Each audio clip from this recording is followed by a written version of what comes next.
Swapping and bridging in Phantom Wallet enables users to exchange tokens and move assets across blockchains, provided these features are supported.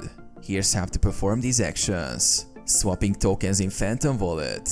Swapping allows you to exchange one token for another directly within the wallet. Access the swap feature. Open the Phantom Wallet and click the swap button in the interface. Select tokens. Choose a token you want to swap from and the token you want to receive. Enter amount. Specify the amount of the token you want to swap. Review transaction. Phantom will display the estimated amount, fees, and exchange rate. Confirm the details. Approve the swap. Click swap and approve the transaction. The swap tokens will appear in your wallet. Bridging tokens in Phantom Wallet. Bridging transfers tokens between blockchains. While Phantom itself doesn't natively support bridging, you can connect it to external Solana-compatible bridges.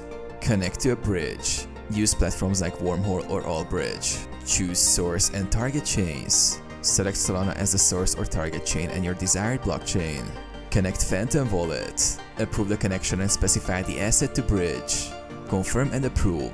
Complete the transaction and the asset will be moved to the target chain.